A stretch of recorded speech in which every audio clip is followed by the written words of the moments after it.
During his 3 seasons as the Warriors head coach, Mark Jackson sometimes joked that, though other players are low maintenance, Klay Thompson is no maintenance. General manager Bob Myers goes further, saying he sometimes wonders if his starting shooting guard is alive. It would be easy to overlook Thompson if his play didn't command so much attention. In Golden State's 97-84 victory Wednesday night over the Grizzlies at Oracle Arena, he scored 27 of his game-high 29 points in the first half and played stingy defense to help push his team's winning streak to 10 games. For the first time since Stephen Curry sprained his right ankle in a December 4 win in New Orleans, Kevin Durant 22 points, 8 rebounds was content being Golden State's no. 2 option. Such individual offensive outbursts were enough on a night the Warriors were without 5 key contributors: Curry, Zaza Pachulia left shoulder soreness, Sean Livingston sore right knee, Draymond Green right shoulder soreness, and Andre Iguodala flu-like symptoms. The Grizzlies shot 33.3% from the field, including 10 for 44 in the second half. Center Marc Gasol paced Memphis with 21 points, 11 more than any of his teammates, but shot 5 for 15 from the field. Since Curry got injured, Thompson has done what he has long done: plan, catch, release. He has darted around screens to create shots that wouldn't otherwise be there.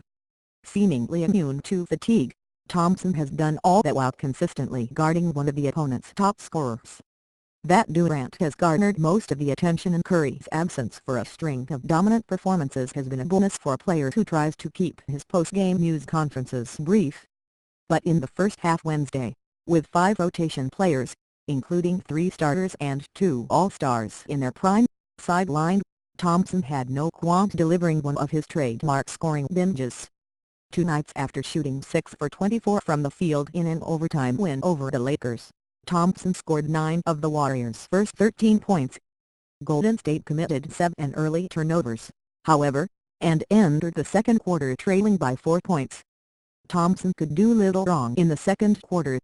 Early in the period, when he saw 3 frantic defenders rushing toward him, Thompson found Omri Caspi wide open under the basket for an easy layup. A couple minutes later, Thompson saw his defender overguarding him, heaved a long 3-point try while drawing contact and made all 3 foul shots. Thompson poured in 16 of his points within the first 6 minutes of the second quarter. It wasn't until midway through the period that he finally missed a shot, snapping a streak of 9 makes. His ability to move off screens and score while barely touching the ball propelled Golden State to a 52-42 lead with little more than 2 minutes left in the half. Unlike December 5, 2016, when he needed only 29 minutes to score a career-high 60 points in a rout of Indiana, Thompson wasn't much of a factor offensively in the second half. His frustration surfaced early in the fourth quarter, when he was assessed just his 7th career technical foul after jawing with a referee. It hardly mattered.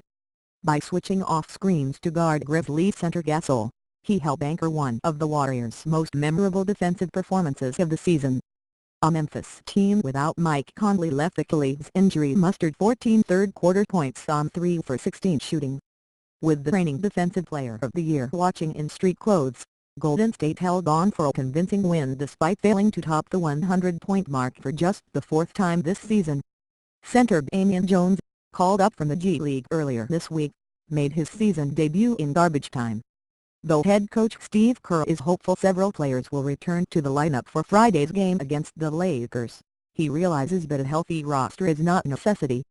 The Warriors are now 6-0 since Curry got injured. With Green joining Curry on the inactive list, Golden State has ironed out inconsistencies, tightened up defensively and showcased its depth.